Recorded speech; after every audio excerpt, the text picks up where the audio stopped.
Здравствуйте, дорогие друзья! Поговорим о кашле. Я Стремаухов Анатолий Анатольевич, врач общей практики. В моей общей врачебной практике кашля много. Пациентов таких много. Я встречаюсь с ними постоянно. А если уж встречаюсь, постараюсь разобраться, а что же, собственно, происходит. Кашель. Кашель – это действительно одна из самых частых жалоб при обращении за медицинской помощью или какой-то консультацией. Кашель тревожит человека, кашель его мучает. Кашель доставляет беспокойство. Нужно понимать, что это такое. А это защитная реакция на самом деле. Защитная реакция организма, направленная на удаление из дыхательных путей чего бы то ни было. Эксудата, пыли, инородных частиц. Мы дышим воздухом. В воздухе всего этого достаточно. И пыли, и частиц, и бактерий, и вирусов.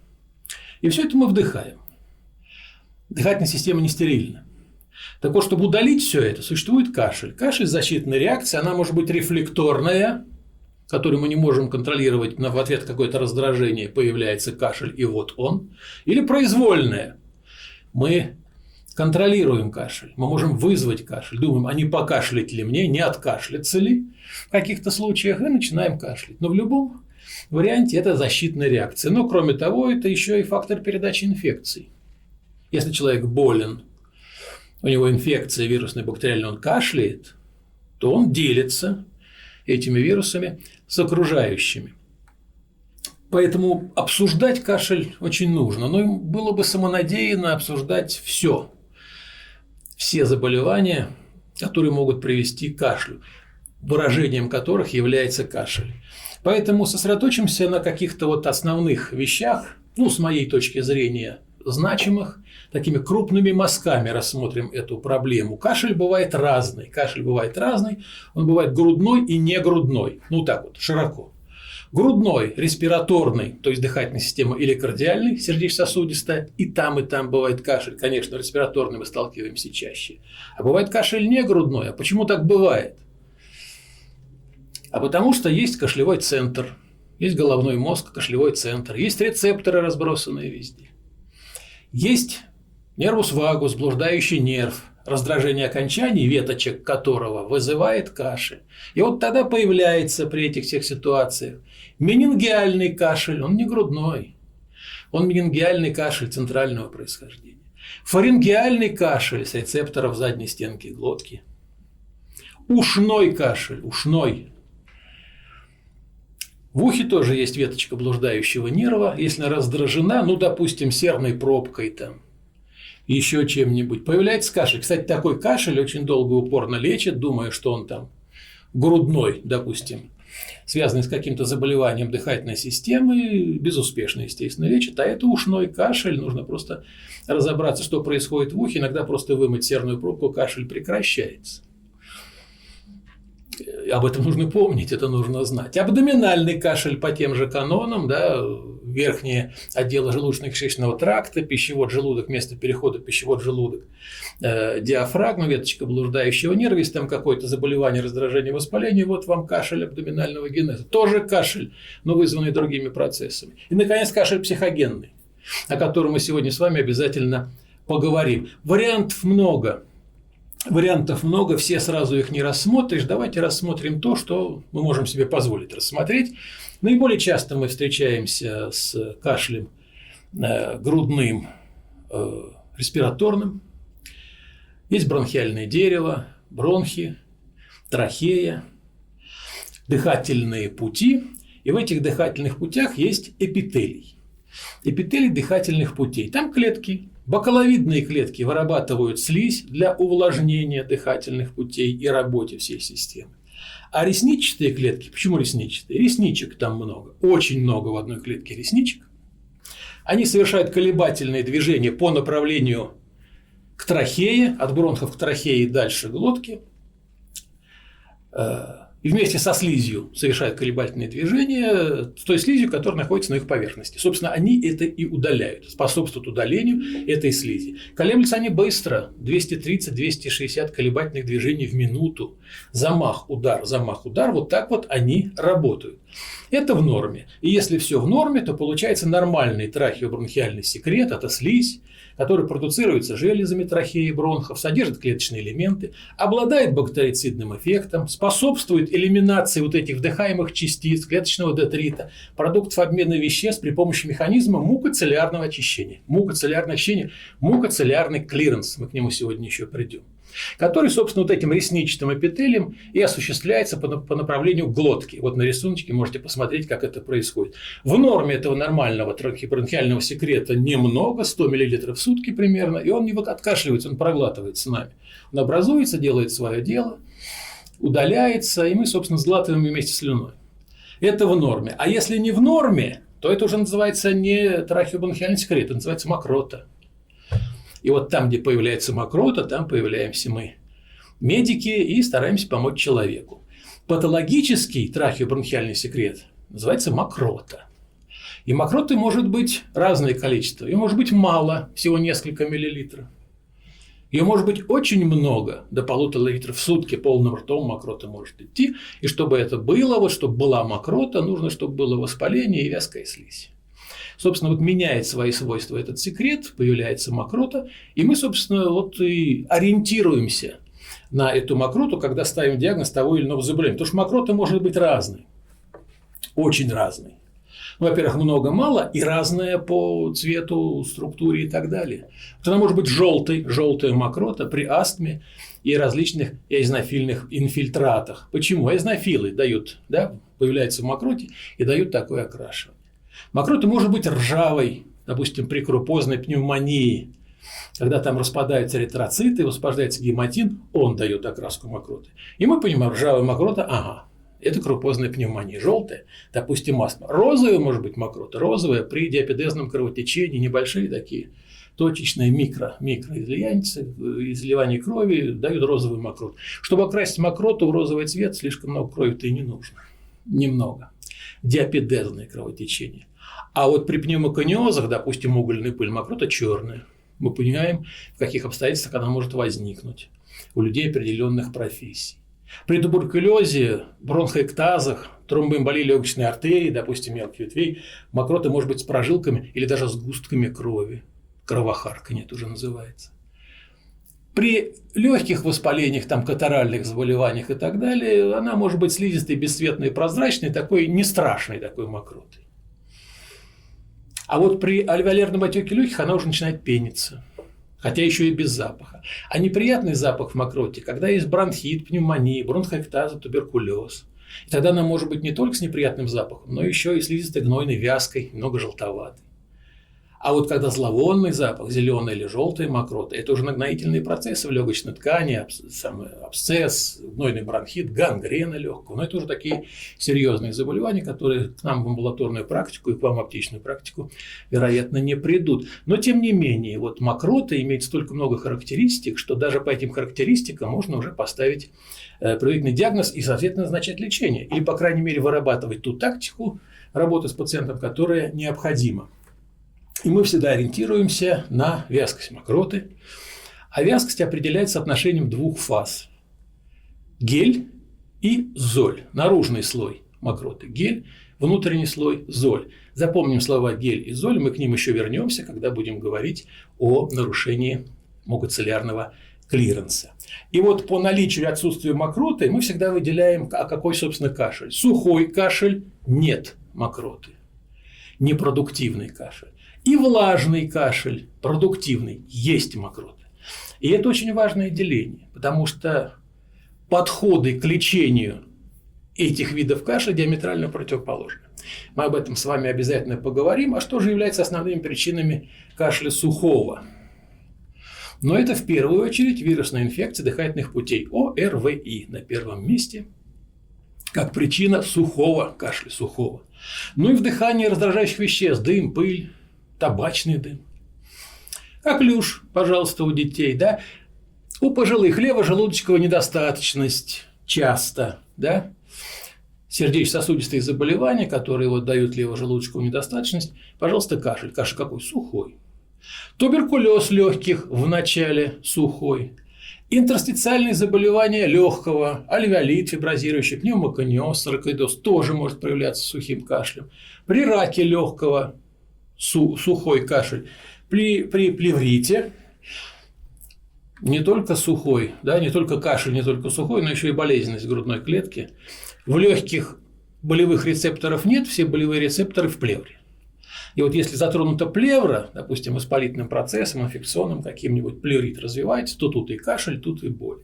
И инородное тело в дыхательных путях тоже может вызвать сухой кашель, но если это инородное тело недавно туда попало, пока что раздражает дыхательные пути, вот вам кашель. Ну, у детей часто такое бывает. Основные причины влажного кашля, немного, почти те же, но немного другие. Это хронический бронхит и хроническая обструктивная болезнь легких. Вот вам влажный кашель, потому что и то, и другое идет с мокротой. Бронхиальная астма. А приступ бронхиальной астмы обязан закончиться выделением мокроты. Выделение мокроты при бронхиальной астме – это вот признак окончания приступа. Это значит успешно лечь.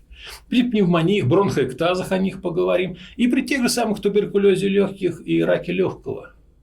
Когда процесс уже зашел далеко, вот тогда может быть уже и влажный кашель, выделение даже с кровохарканьем. Абсцесс легкого и то же самое инородное тело, если оно там длительно находится. Оно уже там есть, оно вызвало воспаление. В ответ на это воспаление секреция слизи, появление воспалительного вот этого эксудата мокроты, и вот вам, пожалуйста, влажный кашель. То есть вот причин-то много для появления и того, и другого кашля. Но, как правило, чаще бывает то, что чаще бывает, а чаще бывает острая респираторная вирусная инфекция, ОРВИ, со всеми их подробностями. Риносинусит. При ОРВИ стекание слизи из полости носа по задней стенке глотки провоцирует кашель. Ларингит, само собой разумеется, острый бронхит, естественно, курение – самые частые причины, с которыми нам приходится сталкиваться. Если мы говорим не о кратковременном кашле, недавно возникшем, и вот он только есть, а длительном кашле, который уже беспокоит пациента довольно давно, это хронический бронхит. Вообще при хроническом бронхите длительность кашля – это диагностический критерий.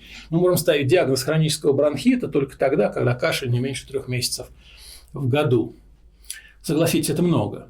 Не подряд, допустим, да, но 3 месяца в год суммарно человек кашляет. Хронический бронхит. У курильщиков часто бывает.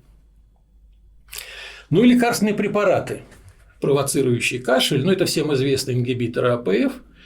Это побочный эффект этих замечательных препаратов, но вот, к сожалению, бывает у некоторых пациентов и так. И тогда мы вынуждены заменять этот препарат на препараты аналогичные, но не обладающие такими свойствами, как вот вызывать кашель или покашливание такое.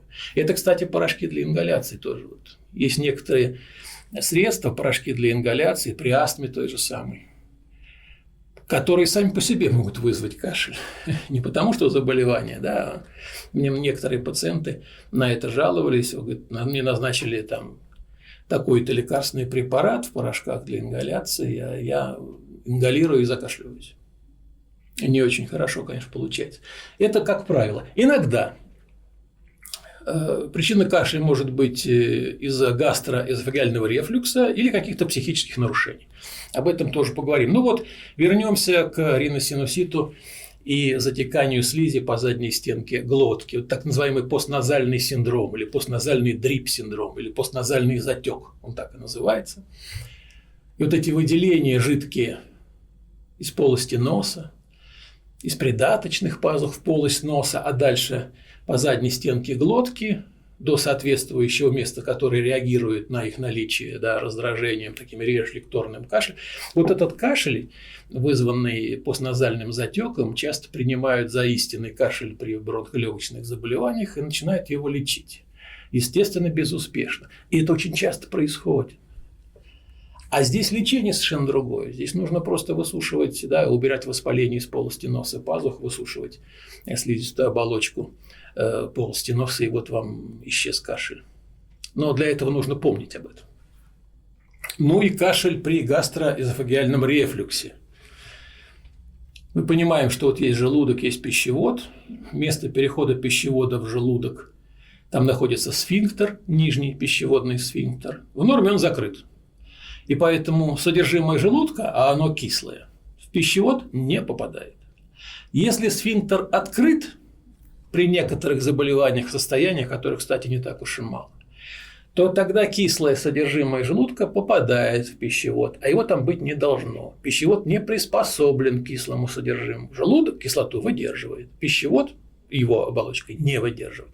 И вот тогда начинается воспалить.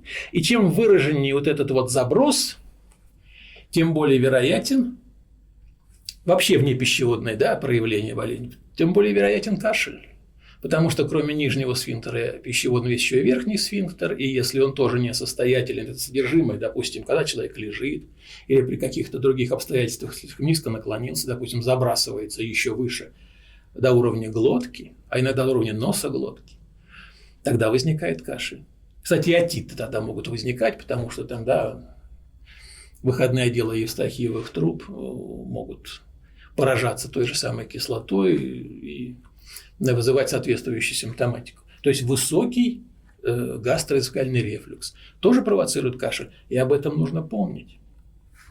Причин для провокации кашля много. И надо понимать, что не весь кашель легочный или бронхолегочный. Есть другие причины. Поэтому прежде чем назначать что-то или рекомендовать что-то человеку, нужно просто разобраться, что это. А разобраться можно даже по характерным особенностям этого кашля. И характерные особенности кашля позволяют выяснить его причину, ну хотя бы приблизительно. Ну давайте об этом поговорим, это, так сказать, да, разовьет наши с вами клинические навыки. Ну, во-первых, такая характеристика, как звучность и интенсивность кашля. Громкий звучный кашель – это в основном трахеит и бронхит. Ну и какое-то сдавление трахеи. Громкий звучный кашель. Ищем поражение трахеи и крупных бронхов. Грубый лающий кашель, поражение гортани. Там, где вот этот кашель, напоминающий лай, да, собаки, это поражение гортани. Ларингит, круп, допустим. Кашель беззвучный, слабый, но кашель, да. Вот такой вот долгий, мучающий больного, вот такой безвольно-беззвучный, слабенький кашель, рак легкого. Почему? Потому что поражение возвратного гортанного нерва. Опухолью или там метастазом опухоли. При раке легкого такое часто бывает. Приступообразный кашель с репризами, длинными глубокими вздохами, называется реприза, это коклюш. Ну и болезненность бывает при кашле трахеального происхождения. То есть вот такие характеристики кашля наводят нас на диагноз, а соответственно на лечение. По крайней мере на маршрутизацию пациента, куда ему, так сказать, к кому обратиться. Время появления кашля очень важно. Кашель ночной, кашель утренний. Вот ночью кашляют астматики. Ну, где-то с 2 до 5. Вот ночь, с 2 часов ночи, где-то до 5, ну, почти утра, да, с 2 до 5. Это характерное время для астматических приступов. Астматики кашляют, потому что кашель – это эквивалент бронхоспазма. То есть, вот бронхоспазм может проявиться там свистящим дыханием, удушьем, одышкой, а может проявиться кашлем. Кашель – эквивалент бронхоспазма. Поэтому, когда есть кашель, можно предположить, что это, так сказать, да, и бронхиальная астма. Ночью риносинусит дает о себе знать. Опять-таки, человек лежит, затекание по задней стенке глотки облегчается, да, из носовой полости. Вот вам кашель. Хронический бронхит кашляет ночью, ну и коклюш тоже. А утром кашляют бронхоэктазы и гастроэзофагальный рефлюкс, ну, допустим. Почему? Потому что появляются факторы, провоцирующие кашель, а это изменение положения тела. Вот при бронхоэктазах, вот здесь на рисунке они изображены, они бывают разные. Там накапливается мокрота, слизистая, гнойная в основном. Гнойная такая воспалительная субстанция неприятная. Вот она накапливается, лежит, человек просыпается, изменяет положение тела, привстает, встает, она перемещается в другие отделы бронхиального дерева, раздражая их, вызывает кашель. Вообще, чтобы ликвидировать, да, эвакуировать мокроту из бронхоэктазов, существует такой способ, называется постуральный дренаж. Изменение положения тела способствует выходу мокроты из этих мешочатых образований, бронхоэктазов и, собственно, эвакуации ее с помощью кашлевого рефлекса. Ну и при абсцессах легкого такое бывает. Прием пищи провоцирует кашель, да, это уже при заболеваниях верхних отделов желудочно-кишечного тракта, при грыже пищеводного отверстия диафрагмы, пожалуйста, вот, да, прием пищи, выскочила грыжа, появился кашель. При дивертикулах пищевода прием пищи наполнился, дивертикул нужно эвакуировать, вызвал кашель. Ну и редко, но бывает при пищеводно-трахеальных свищах, когда между пищеводом трахеей был какой-то воспалительный процесс или травма, образовался такой свищ. Прием пищи, поступление пищи в пищевод, часть ее может проникнуть в трахею. Как только трахея достигла, эпителий слизистой трахеи реагирует, начинается кашель. Факторы, провоцирующие кашель. Какой фактор провоцирует, можно предположить, а из-за чего возник кашель. Ну и сопутствующие симптомы кашлю. Если кашлю сопутствует свистящее дыхание, мы говорили, да, кашель, кроме бронхоспазма, это бронхиальная астма. А если еще и одышка, то это и астма, и хроническая обструктивная болезнь легких, и левожелудочковая недостаточность. Вот картинка, которую вы видите, это пациентка с бронхиальной астмой, с тяжелым приступом. Она не может лежать, она сидит. Приступ тяжелый, но она сидит, потому что она ляжет, ей будет еще хуже дышать. Она сидит, уперевшись руками в бедра, фиксируя тем самым плечевой пояс, позволяя дополнительной дыхательной мускулатуре помочь ей дышать. Главные дыхательные мышцы диафрагма, межреберные включаются, помочь дышать. И вот этот кашель, который у нее приступ бронхиальной астмы, это кашель, свистящее дыхание, одышка. Вот вам такой пример и характерный вид человека с этим состоянием. Отдельного внимания заслуживают еще, так сказать, две категории наших с вами пациентов. Это дети и подростки и пожилые люди. Вот дети и подростки, кашель у детей и подростков. Грудные дети кашляют, наиболее часто из-за аспирации молока. При кормлении, таком несколько торопливом таком кормлении, мало ли что происходит, но такое бывает, кормление в непривычных иногда местах, или голодный ребеночек начинает аспирировать молоко, кашляет.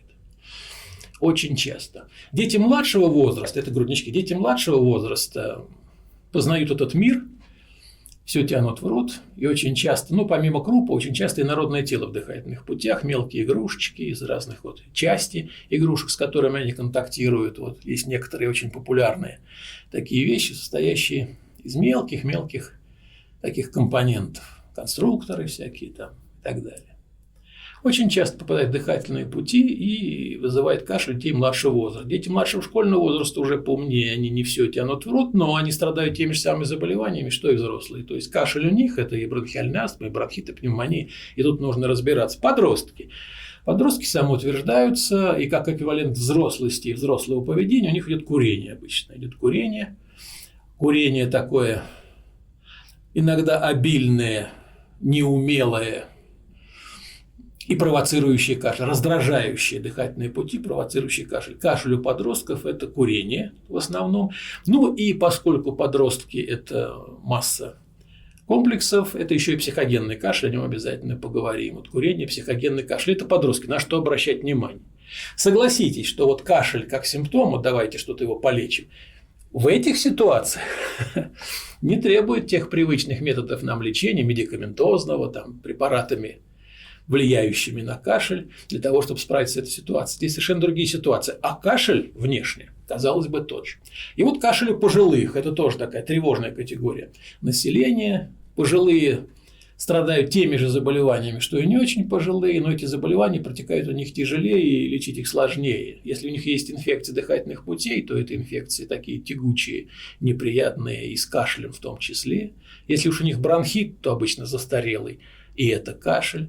Если у них заболевание сердца, а это очень часто, сердечно-сосудистые заболевания с развитием левожелудочковой недостаточности, это тоже кашель, по малому кругу. И не пропустить, специально выделяю рак легкого, на картиночке, на рентгене, рак легкого, поэтому если пожилой человек закашлялся, особенно так долго, тягуче, беззвучно и слабо, то это может быть рак легкого. Не часто не каждый день встречается, но помнить об этом нужно. Поэтому, если кто-то из ваших знакомых, родных, близких, не дай бог, конечно, чтобы такое было, так ушки надо держать настороже. Или кто-то обратился к вам за консультацией. Мы же с вами в медицине работаем, всякое бывает. Это вот такие контингенты пациентов. И, наконец, то, что я вам обещал поговорить о психогенном, он же нейрогенный кашель. Это очень интересная штука. Это тоже кашель. Это тоже кашель, и внешне он такой же, как и при каких-то, допустим, заболеваниях, но к заболеваниям он не относится, он психогенный. Ситуационный иногда такое нервическое покашливание. Вариант такого нестрашного нервического покашливания – это на экзамене кто-нибудь покашляет при ответе на вопрос, замнется немножечко.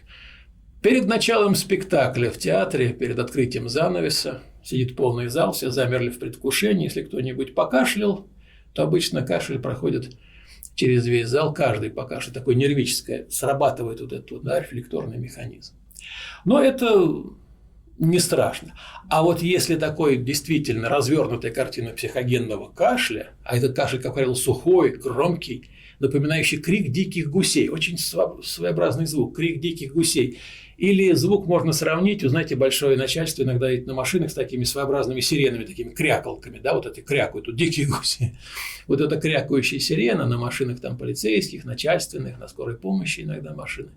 Вот эти вот крякающие звуки, это как раз вот напоминают это психогенный, он же нейрогенный кашель. Когда появляется? Когда есть переутомление, когда есть стресс, когда есть волнение перед каким-то мероприятием или еще чем-нибудь. В общем, когда есть эмоциональная окраска. Потому что при всем этом, когда это есть, активность нервной системы проявляется, выбрасывается адреналин, возбуждается кашлевой центр, и вот вам кашель. Но кашель не органической природы. Вот если была органическая природа, то, допустим, эти пациенты плохо спят. Мы с вами говорили, ночь, утро, да, проявляется кашель. А вот психогенный кашель никого ночью не беспокоит. Все успокаивается, человек спит, все, сон у пациента с психогенным кашлем не нарушается. Поэтому главный вопрос: вы ночью спите, не кашляете? Не, ночью не кашляю, все нормально.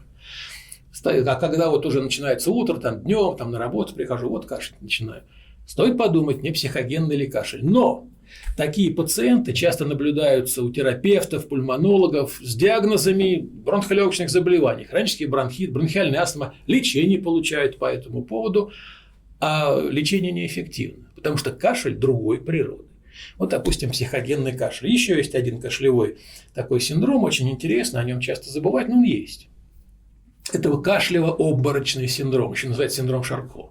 Кашлево-обморочный синдром – это функциональная патология, органики, как правило, нету, непосредственно с органами дыхания, с повреждением их, да, с заболеванием не связано, но представляет собой достаточно такую яркую клиническую картину.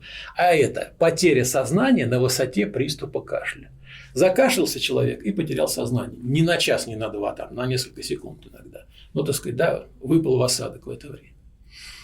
И важную роль здесь играет, опять-таки, стимуляция рецепторной системы, блуждающий нерв, каротидный синус. Много формаций, в основном, так сказать, да, в центральной нервной системе, которые за это могут быть ответственны. Но что характерно? Как правило, люди вот с этим видом кашля – это мужчины, старше 40 лет, курильщики с ожирением.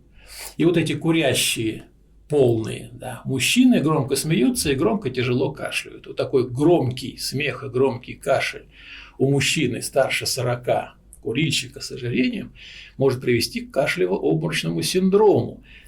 На высоте кашля они теряют сознание, кратковременный обморок, может даже иногда судорожные подергивания. При этом наблюдается при таком массивном кашле цианоз лица, набухание шейных вен. В общем, угрожающий такой устрашающий вид принимает. Окружающий, да и сам пациент очень пугается этого, а его родственники тем более. Вот это кашлево-обморочный синдром, о котором тоже нужно помнить, это тоже кашель, и бороться с ним, а как? Отказываться от курения и начинать худеть, собственно. Других способов при этом нету. Ну и проверить на то, что нет ли там еще каких-то дополнительных факторов, которые могут к этому кашлево-обморочному синдрому привести. Таким образом, мы с вами видим, что кашель, ну, это такая многоликое, да, многоликое такое явление, и работать с ним нужно очень аккуратненько. Но мы с вами в наших иногда условиях стесненных, ну, допустим, моих побольше возможностей, ваших поменьше, мы работаем с кашлем, который нужно как-то охарактеризовать. И мы его характеризуем как сухой и влажный. Помните, мы об этом говорили? И как раз на этом основаны принципы работы с кашлем. Сухой он или влажный? Вы спрашиваете об этом у пациента, у того, кто обратился к вам за консультацией, сухой или влажный. Потому что принципы какие? Сухой кашель мы подавляем, его не должно быть. А влажному кашлю мы помогаем. Сухой подавляем, влажному помогаем. Примеры. По поводу сухого кашля. Вот есть такая штука, называется трахеобронхиальная дискинезия. Человек переносит или перенес острое респираторное вирусное заболевание, инфекцию. Там поражается слизистая оболочка дыхательных путей. Вот вирусом поражаются эти клеточные массивы, там просто вот участки воспаленной, раздраженной, поврежденной слизистой оболочки дыхательных путей. И там значительно пониженный порог возбудимости рецепторной части этой оболочки, в основном в мембранозной части трахеи. Трахея представлена хрящевыми полукольцами, такой мембранозной частью, которая с той стороны переникает пищевод. Вот эта мембранозная часть поражается, и ее воспаление, ее колебания при дыхании и кашле, издает такой характерный, несколько дребезжащий такой звук. Называется он трахеобронхиальная дискинезия или астматическая дискинезия. Основным проявлением является кашель.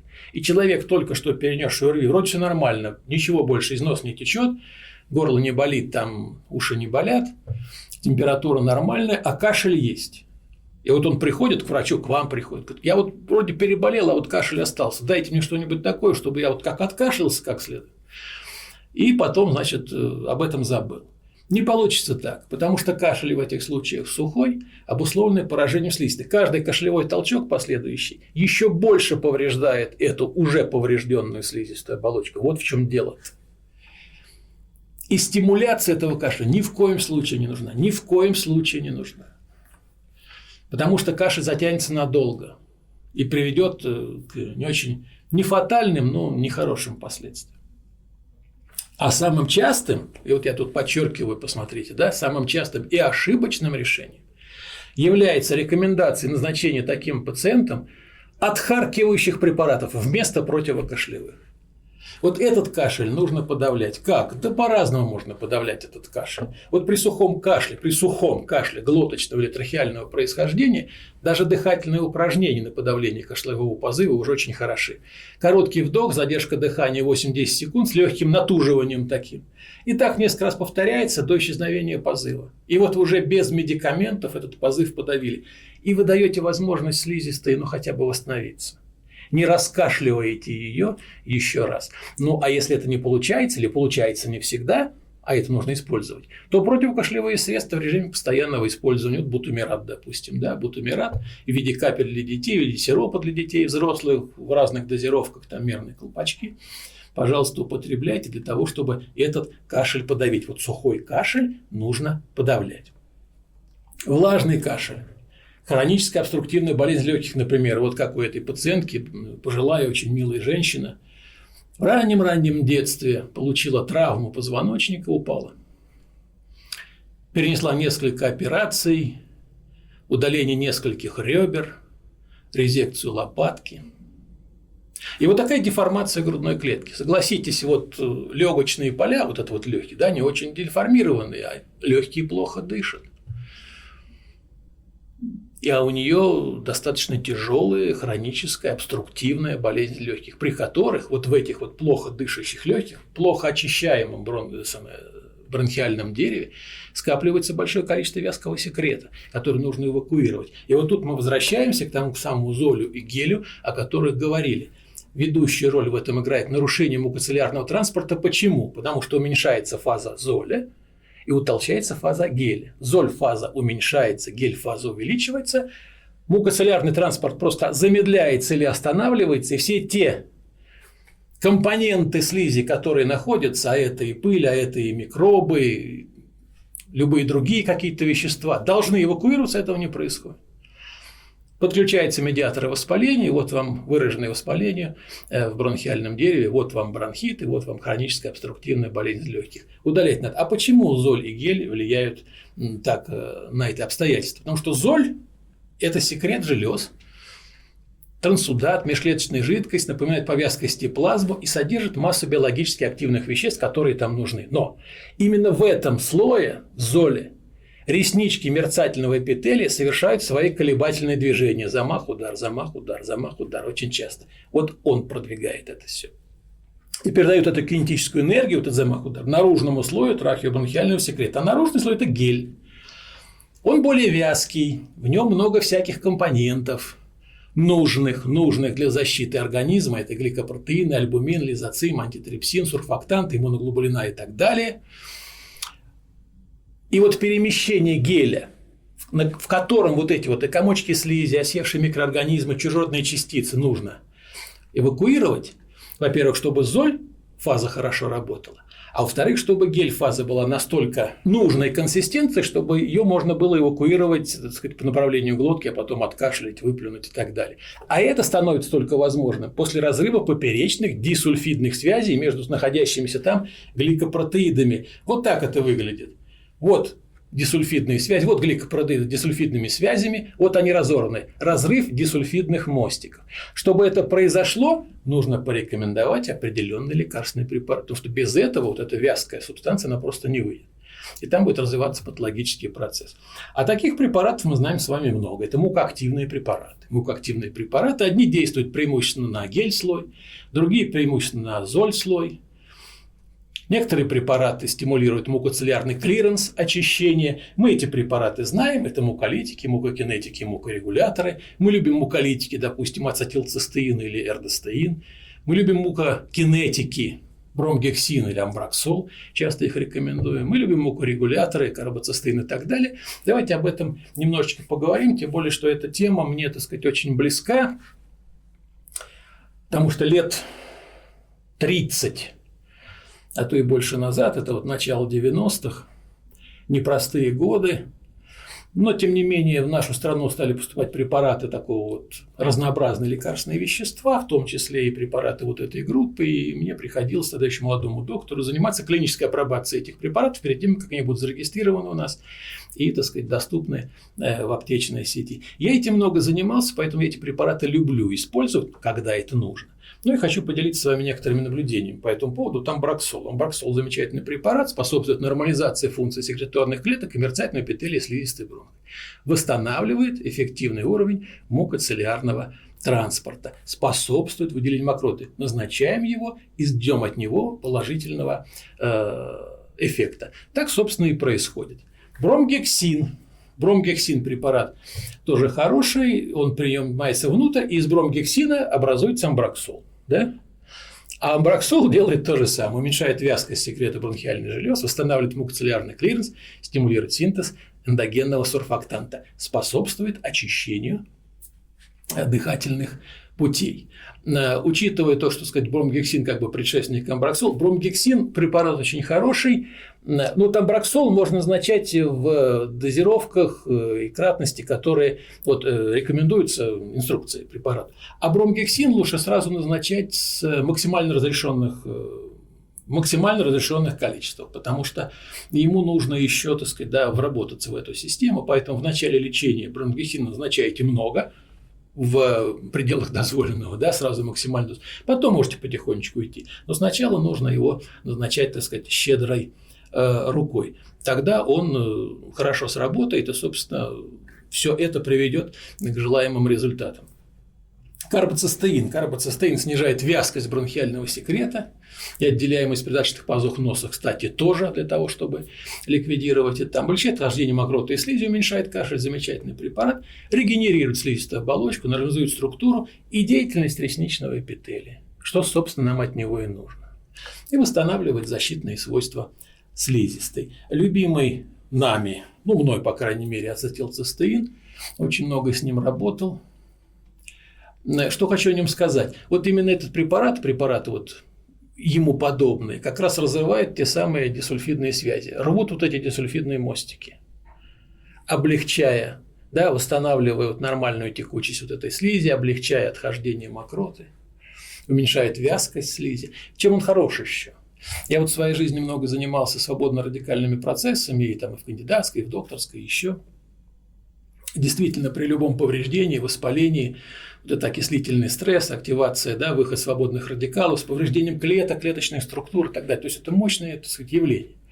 Так вот, ацетилцистеин, помимо всего прочего, еще и защищает клетки от повреждающего действия свободных радикалов. Почему? Он проникает внутрь клетки, через ряд превращений он становится глютатионом. Синтезируется глютатион, а это уже высокоактивный пептид, антиоксидант, цитопротектор, защищающий клетки, который, собственно, вот эти свободные радикалы и токсины устраняет. Это очень немаловажное обстоятельство при лечении многих бронхолегочных заболеваний, бронхиты, астмы и так далее, которые тоже проявляются вот таким кашлем. Поэтому вот эта линейка препаратов будет, ну, достаточно, так сказать, да, во-первых, востребована пациентам, во-вторых, осмысленно вами, что за этим действительно стоит очень неплохие клинические результаты. Но если уж пациент приходит к вам за консультацией и говорит некоторые вещи, которые могут вызвать тревогу, существует система таких красных флагов. И вы рекомендуете пациенту обратиться к врачу в медицинское учреждение, к врачу, если длительность кашля больше недели. Вот если только закашлялся, ладно. А если уже недели и больше, то это уже не очень хорошо. Уточни-ка у врача, что это такое. Кашель, допустим, у человека интенсивный, с продолжительными приступами. Вот закашлялся и долго не может остановиться. Долго-долго. Выматывающий такой кашель. Обратитесь к врачу, говорите вы ему. Если кашель сопровождается одышкой или удушьем, тогда нужно думать, что это там и сердечно-сосудистые заболевания, и хроническая обструктивная болезнь легких, и бронхиальная астма, а ее много разных видов, это тоже может быть. Естественно, если у пациента имеется лихорадка, повышенная температура, да не первый день, тогда к врачу по поводу и этой температуры лихорадки, и этого кашля. Если отмечается выраженная слабость и похудание, нет ли там тревожных заболеваний, опухолей всяких злокачественных, не приведи Господь, но все-таки. Изменился ли голос? Голос может измениться из-за банального ларингита, а может измениться из-за нарушения иннервации гортанного нерва в результате тех же самых опухолей. Если пациент говорит, отходит мокрота, но ее очень много. Просто вот раньше плевочек такой, да, был какой-то, кашлял, сплевывал, а сейчас прямо много идет, да еще и самочувствие не очень. Не бронхоэктаза ли, ну, допустим. Тогда тоже обратиться к врачу. Но если в мокроте кровь, точно. В мокроте, кстати, может быть кровь. И в слюне, кстати, тоже может быть кровь. Вы вспомните те самые ситуации еще у нас в памяти с новой коронавирусной инфекцией COVID-19. Одним из основных проявлений этой инфекции был кашель. Долгий, мучительный, надсадный, сухой. Но он был такой вот мучительный, что сосудики некоторые в верхних отделах рвались и давали вот эту слюну, которую все-таки сплевывал пациент. Такие вот прожилки крови. И мне говорю, ой, слушайте, смотрите, кровь в мокроте. Во-первых, не в мокроте, а в слюне. И вот это, кстати, тот самый случай, когда кашель нужно подавлять, а не стимулировать. Это к вопросу о сухом кашле, который нужно всегда подавлять. И в слюне, в том, что сплевывает человек, ему кажется, что это мокрота, но на самом деле это слюна, там прожилки крови.